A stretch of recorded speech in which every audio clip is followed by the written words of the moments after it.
Goodbye, farewell, I'm not sure what to do. So long, au revoir. It's hard, but I'll pull through. Are you sure you won't be sorry comes tomorrow? You won't want me back again to hold you tightly. Now are you... Really wants to send the cheque. This is in a few days after the Song for Europe. And I said, what cheque? And they said, well, your money for the Song for Europe. I said, did we get paid? Yeah, we couldn't believe we got paid for it. Well, nobody told us you got paid. And then we took it to check to the bank. Well, no. And we went to the bank. No. They said, where should we send it? And I said, well, I haven't got a bank account. I'm trying to explain about when we get a cheque. When we did get a cheque. We walked into the bank together. He got the cheque, and we went up to the girl behind the screen, and John said, "Can we have this, please?" It said £30. Pay the Allisons. Pay the Allisons £30. Could we have the money, please? Yeah. She said, "Have you got an account here?" I said, "What do you mean account? No, we just £30. Can you pay us, please?" She said, "Well, it doesn't work like that." Had to explain to us how you have a bank account. Then you bank it in the account. Then you put it in the account, and then you can draw the money. We said, "I've never been in a bank." Well, that's no help to us. What are we going to do with this then? So I rang the manager up. He said, "Oh, send it to me. I'll look after it for you." I think it's the last we ever saw of it.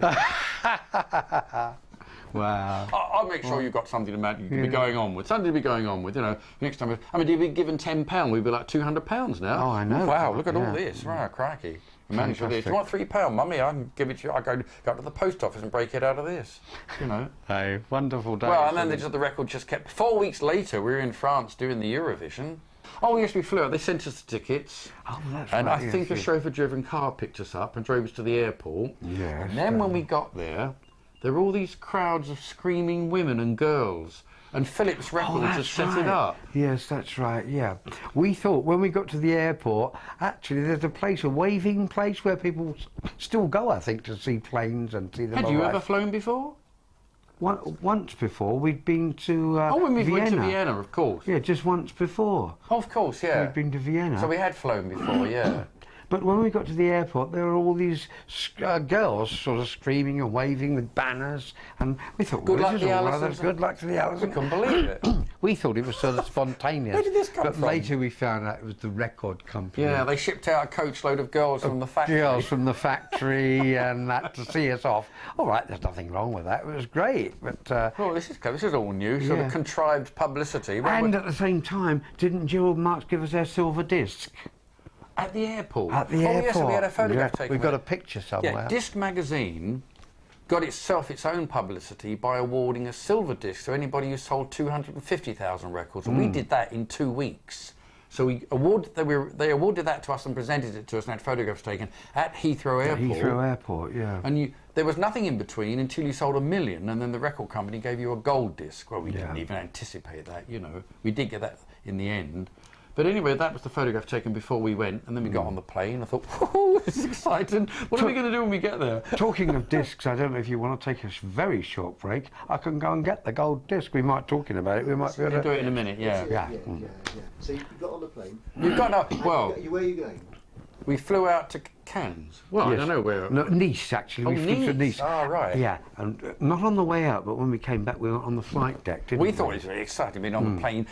Wait, you know, with the stewardesses bringing you little meals on a tray. Trays and things. Fantastic. Yeah. I'm going to eat all mine. Yeah. I remember thinking how clever all this is. You know, they know you can't have knives. On the plane, you know, you believe it was all new. A little plastic looking out the window, there we're off the ground. You know, this is it. Yeah, and flying over the Alps. I tell you what, we behaved all the time as if we were two schoolboys on an outing having a jape. The only way to JAP. That was what you know. Where's this bloody wizard praying? Isn't it? We're off the ground. It's another plane. Look, there's mountains down there. Wow, look at that. We did do it. All passengers, please. That's right, yeah. And then the captain was like, "This is the captain speaking." I thought, wasn't it exciting? Because we're flying over the Alps, you know. Oh my God! Don't look out. We're above the clouds. Oh no. Oh God! I don't know if I'm worried or not. You know, it's terrible. So it was all new. It was all new, and I thought, because my mum she never did go in a plane. I thought, wait till I tell my mum about this. I remember now. We flew down with Harry Robinson because he'd taken us to the airport in his car from Philbeach Gardens in his new what were they?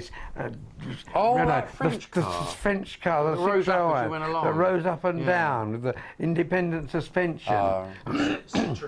Yeah. Citroen, yeah, right, okay. We went with Harry Lewis. Anyway, so we got to Nice. They took us to this fabulous, bloody great hotel with waiters everywhere. And so. Oh, I'll tell you what we did. Well, two things happened while we were there. One was just domestic. We had discovered early on that we like making each other jump. And they showed us our room in this hotel. Well, it was big enough. You could a council house if it would fit in it. This giant bedroom with huge drapes going. Like a suite. If he'd stood on my shoulders, he couldn't have reached the ceiling, you know. I said, bloody hell, look at this. Right. Well, we soon discovered if you pulled all the curtains, the room was in darkness. So we said, let's play hide and seek. Switch all the lights off. Switch all the lights off. Right, who'll be he? I said, well, I'll go out the room and you hide somewhere and I'll come back in. I'll come in with your eyes open. Close the door. Right. I'm looking for you now. We actually played hide and seek like little kids. We were so excited. Well, you know. we found out all the BBC men, you know, were going down to the bar to drink. Oh, we didn't go to the bar. Yeah, we went. Bloody bar drinking, quaffing a bloody puffy cigar. We'd play hide and seek in the room. And that's what we did 2 or 3 times. And the other thing we did, Bob, he'd been to France once before on a school trip. So he said, I've got a treat for you. I said, what's that? He said, you're going to like this. He said, we're going to have a real French meal. So I said, right, yeah, okay. So he took me along to this French restaurant. We were all along the seafront, into this French restaurant. We ordered steak tartare. Oh, that's right. I said, what's that? Go on, what's steak tartare? You tell me. It's like raw steak, really, but it's minced. And there's onion Raw? on it. Yeah. I said, can you eat raw meat? I think it's delicious. I like it. Like with salad, right? So we had there was this a bit one of evening. salad done with it. Delicious. Now, I don't know if it was the first evening walking back from the restaurant or the second, but walking back from the restaurant, perhaps it was the first evening, we were walking back along the seafront at Cannes, and a French police car pulled up and began to question us. Excusez-moi, monsieur. I said, well, you talk to him. What does he want? He said, they want us to get in the car. I said, what for? Why? Anyway, got us in the car. Yeah. I said, what's the problem? And we said, where are you living? They wanted to know, really. Seeing a Who are couple of you? youngsters, like teenagers, walking down. I had a leather jacket, I think. Right. at Yeah, the but what time. we didn't know, and it was on your documentary last night, FLN, Algeria, Well, they that thought was all going on. we were terrorists. There was Algeria, there was Algérie, France. We obviously didn't going look on too at the time. French, you know, so who Yeah. were they? So they picked us up. Just to So- check us out. To find out who we were. Where have you come from? We've come from England. What They are you had a doing? nice surprise when they found out that we were So actually they asked us English. where we were staying and they drove us back to the hotel. to- So we anyway. got picked up accidentally as suspected Algerian terrorists. Didn't hit us at the time. Why? Anyway, I liked it the first night, so we went out the second night for another one of these meals. Oh, disaster. Do you want us to tell you about the suppositories?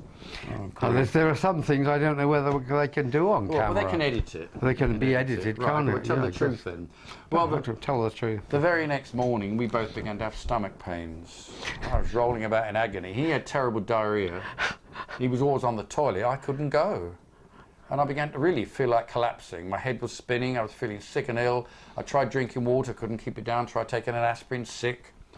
So in the end, it got so bad, I was lying on the carpet. And then they came up to get us for a rehearsal, and I was flat on the floor. He was too ill to go to the rehearsal. Can't go too ill. They called a doctor. Right. Examined us and diagnosed us and sent off for some medicine, brought it back. He gave Bob some to stop his diarrhea. Put mine on the side. I got up and he said, where's my medicine? Right, some tablets to take. I managed to swallow them. And there was this little box, and I opened it. It was like a load of plastic bullets on a rack. And I looked at the box and I pulled out this leaflet. I said, well, you read it. I said, what do you speak French? You do French What does at it school. say, yeah. What does it say? Well, I didn't know about French medicine. Apparently quite genuine medicine. They believe in treating the body from the bottom up. Yes, they do And it in that England, way we around. swallow things. Yeah. So he then said, he's reading the instructions, and he said, well, apparently. You have to push it up, you know. So what are you talking about? That's all it says here. Oh, Insert come on. poussez derrière or whatever. No, I said, come on, you're not having me on with this Poussez. one. I don't believe this one. I mean, you tried all sorts of things on me, and I did. This one I don't know. What do you mean, push it up? You have to Up stick where? it up, you My know. bottom? Well, that's what it says. Get out. Poussez I'm not doing- derrière. What are you talking about? This is ridiculous. Well, that's what it says, John. And I'm just translating this.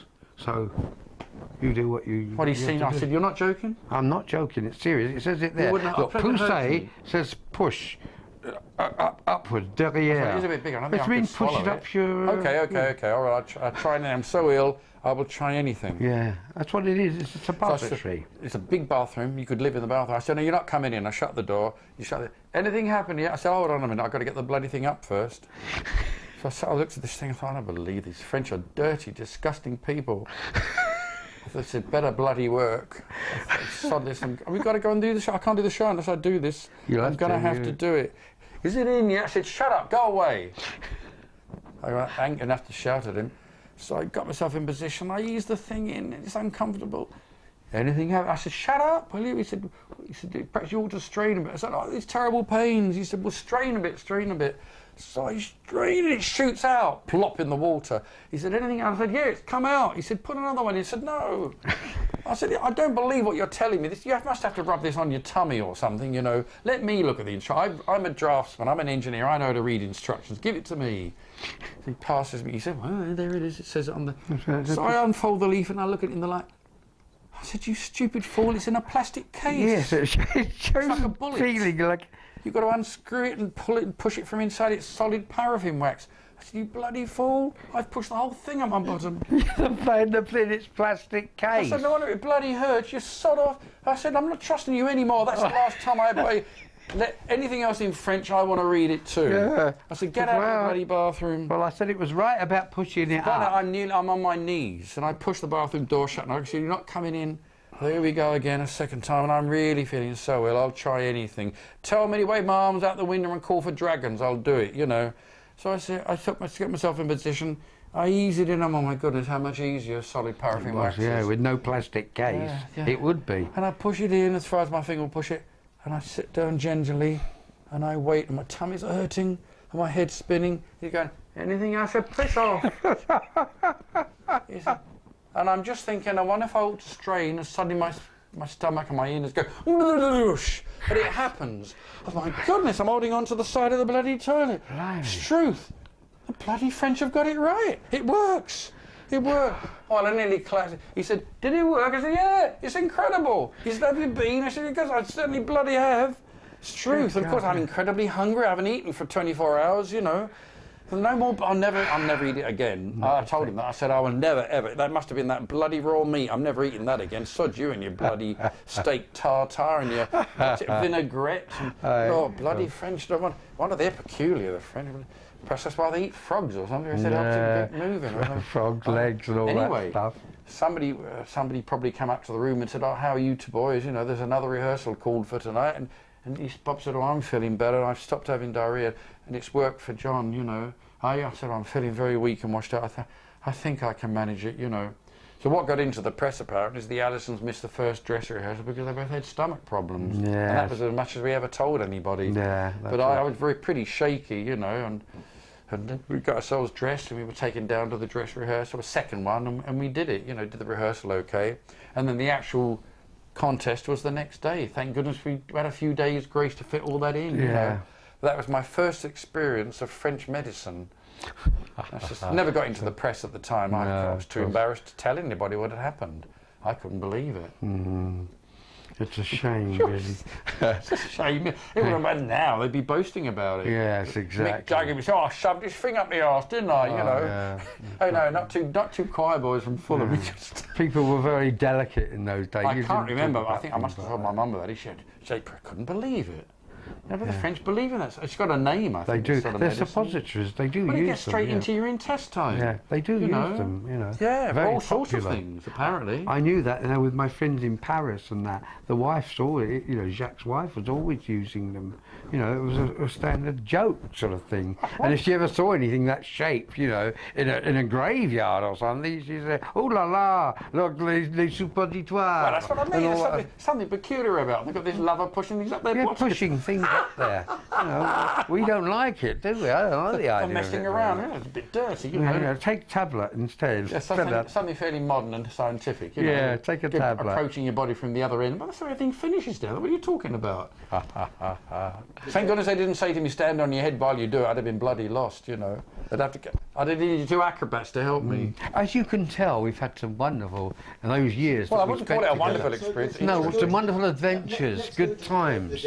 The day of the, well, Yeah. I can't remember very much about it. What, the day of, there yeah. was a bit of consternation about what we should wear, because we wore Yes, that's right. blue V-neck sweaters on British television, which apparently has been thrown away by the BBC, would you believe it? There was no videotape then, it had to be filmed. They called it tele-recording, and they filmed a TV screen.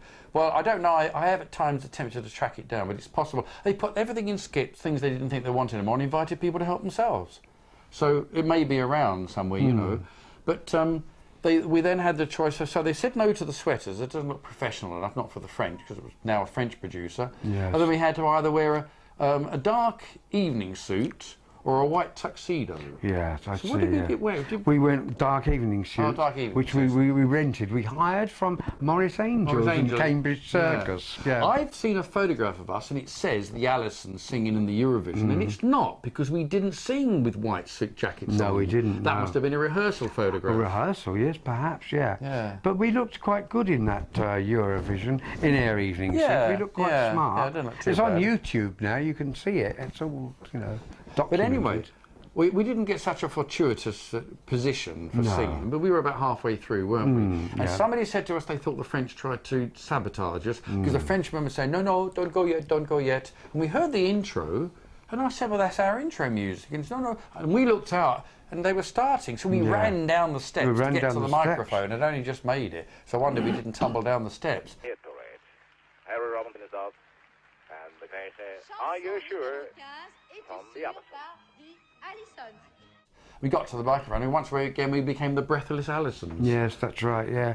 And we sang but we sang it okay, it was okay. Yeah, we sang it quite well, Looking back at it now, I see it. It was a good performance. Goodbye, goodbye, farewell, farewell, I'm not sure what to do. So long, au revoir, it's hard, but I'll pull through.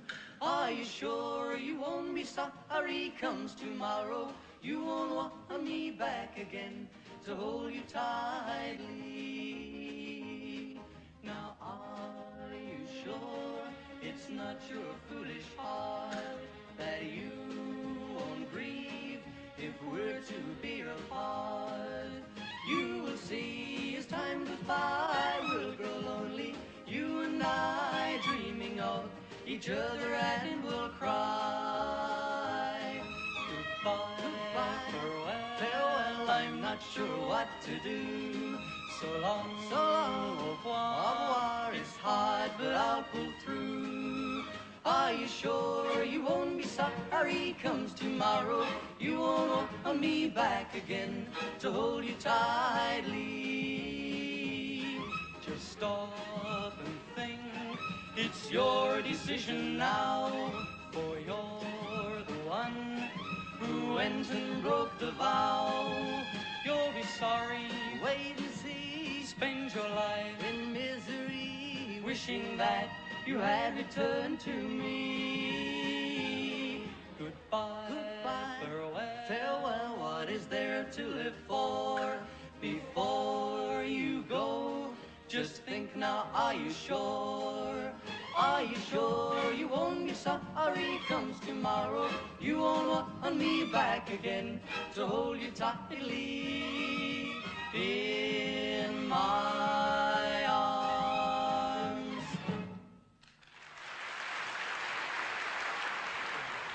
En naar Engeland, het laatste land, het laatste liedje. One thing I do remember immediately afterwards, once the voting was finished, we went to some sort of reception in the Palace of Festivals or something, and they introduced us to the Bluebell Girls, who of course are mostly English, and they were handing around champagne, you know, right. and I made the effort of sort of sipping it and so on. We had loads of photographs taken, which I've never seen of us with the Bluebell Girls, you know. No. And then we went back to the hotel. But the main people who were with us, like the BBC staff and so on, and the Eurovision people, they hardly spoke to us. No, there were quite a lot. There was the director of BBC Light Entertainment. Tom Sloan. No, he was the assistant director. Eric Maschwitz. Who wrote The Nightingale Sang in Berkeley Square back in 1920 or 30. And some Philips Records executives. Yeah, there were Philips Records executives. But we were very much treated and felt like little boys who'd stumbled into something real. I mean, this was the French Eurovision final. Yeah. Well, 6 weeks before, we'd both been in ordinary jobs and totally unknown to everybody. Yeah, and they'd sent out a paper, Sure. I think it was either the Evening News or Standard, had sent out a reporter, Jimmy somebody. Oh, Jimmy Green. Jimmy Green, that's right, to be with us on the spot to report, you know, alive. I'm here in Cannes now with the Allisons, and they went had breakfast this I morning. know what you're going to say. Yeah, and then they did this and they did that. So your man here in Cannes reporting On the everything spot. on the spot, everything as it happens. As it happens. Okay. So meanwhile, back in London, the My story dad had given the game away. is breaking that, So that what, we're he not didn't even. realise that something could come from England to France. Yes, Phone exactly, call. yeah. So, of course, his function there, he'd missed the big story back in London. We felt bad about it. He actually came to me, came up to us, and he said, "You boys," we said, "What?" He said, "You've crucified me." Sort of like, We were you know. petrified about upsetting anybody. So Yeah. I said, "What do you mean? What have we done?" He said, "You've crucified His me." story's broken about you not being brothers. And I'm here to cover the stories, and it's all happening back there. You've crucified me. Well, the Daily Mail the next morning had an article, 1 or 2 days later when we got back to our parents, they sent a report around, and the sarcastic Daily Mail didn't mention the title of the song, didn't mention that we came second, didn't mention that it was second in the charts. All they were concerned about was exposing a shock horror story. Yeah, They called us the Never Never Brothers. And said they're not really brothers, it's all been a hoax. Well, what does that mean? Well, so what? You know, I've sent, I altered the press article once I got hold of it, and I added some lines. So I want to put the name of the record in, put the fact that we were number 2 in the charts, because if you left it to the Daily Mail, nobody would have known what our record was called. No, exactly. Didn't mention it. No. I thought, that's a bloody cheek. That's the press, though, isn't it? And they lied under the photograph. They said that the Allison brothers at the airport with their mothers, and it was taken in his front room. Front room, exactly, yeah. Yeah. That's the press, though, isn't it? I mean, We they soon did we that began to get a little bit cynical about the press then, you know, including film producers and things. I should. Well, we've got to be a bit careful I here, think they're John. a bit more trustworthy. Yeah, than, perhaps you know, they are. It all comes down to the editing, you know. Exactly. I hear this chap's pretty good. What was the immediate response immediately after the? What was the sort Well, of feeling? you mean even coming second? Yeah. Well, at one point we were winning, Yes, we were winning. and I think we said to each other, "I don't believe this. We're going to pull it off again." Yeah, and again, another little story involved then. there. You'll remember. Go on. This time we were standing at the side, watching the votes Now come we're in. more interested. Yeah, you we know. were more interested and we were leading at one stage. We were ahead 4 points, and we were ahead, perhaps only 4-6 points ahead. And then Can't believe it. We've done it again. How did this happen? and now nil point, and it was all coming in on. Oh, we're still in. And John was getting more and more excited, and he'd got a pair of sunglasses, didn't you? And you were in Yeah, jacket, yeah. and he was going. Ooh, saying, "We're in the lead. We're in the lead." Crack! Something went. He said, "Oh, my sunglasses!" And snapped He them in got so half. excited, he cracked his I sunglasses. can't believe it. Well, I've got to say on the record now, it took, well, we were told it at the time, but it took many years for me to actually say it to anybody. We went to Cannes 4 weeks after we won the British heats, and of course by then the record was up at number 2 in the charts. We did it in the south of France, in Cannes, in the Palace de Festivals and all the rest of it and That's so on. right, yes. And then we were voted second, and this French record won and so on. And then somebody said to us, of course, you do realise you won really? And we said, why? They said, well, the winner has broken the rules. We said, what rules? They said, well, the rules of the Eurovision say that all entries, it's a song contest, all entries must be written and sung by a national. By a national of And that country. Luxembourg has won, and they used a French film star to sing a French composition. So really you won. So, but it didn't matter, because he disappeared without trace. We went to number 1 in nearly every country in Europe. That's right. First Eurovision song to get into the American charts. First Eurovision song to sell 1 million. There were 24 cover versions of our record on the continent. And it was very exciting. First time we went. We didn't to do know the that at the Eurovision. time. Staying at that hotel, the Carlton Oh, the Hotel in Carlton, Cannes. yeah. Big luxury hotel with movie stars and everybody staying. And of course, it had a big lobby with shops where you could buy cigarettes and chocolate and papers. English paper, Daily Mail. So I thought, oh, I'll buy a Daily Mail, s'il vous plaît. You know, got the Daily Mail. Went down to page 4. It says Allisons, number 2. I thought, it's fantastic. I thought, I don't believe this. Here we are in this luxury hotel. I've just bought an English paper. It tells me my record's at number 2. And a few weeks ago, or last year, I was at school. It's unbelievable. And I thought, well, like 2 months before, I was cycling home from work, thinking, I wonder if I'm going to get any money from somewhere. But we still couldn't get used to it, but all sorts of things was happening. Apparently the papers went to my house to interview our parents to see, because, oh, that was it.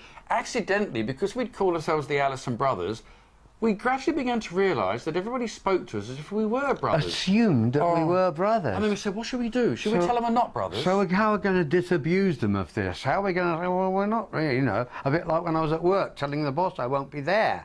We decided, if they think we're brothers, just keep quiet. Don't tell. Supposing they say, "Oh, you're not brothers." Oh, well, we're not going to record you then.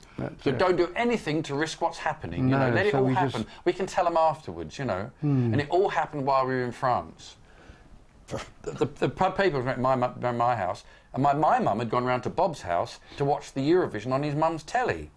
Well, my dad opened the door, and things were a little bit strained between us at the time. You know, my dad was feeling a bit down about life. His health wasn't good. He didn't have a job. You know. And when the man opened the door and the newspaper man said to him, "Oh, Mr. Allison," and my dad said, "I'm not Allison, that's not my name." And he said, "Oh, don't the Allison boys live here?" And he said, "No, anyway, they're not brothers anyway." So then he told him where Bob's house was, and he went round there and tell him what happened, what your mum said. Yeah, this was all going. This was all going away while we were down in Cannes. So they turned up at my house, of course, and my mum answered the door. The reporter from whatever it was. The People, of course. It had to be the People, didn't it?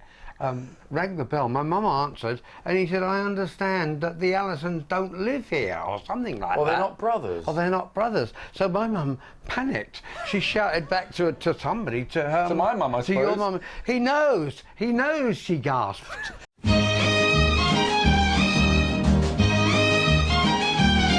Goodbye, farewell, I'm not sure what to do. So long, au revoir. It's hard, but I'll pull through. Are you sure you won't be sorry comes tomorrow? You won't want me back again to hold you tight.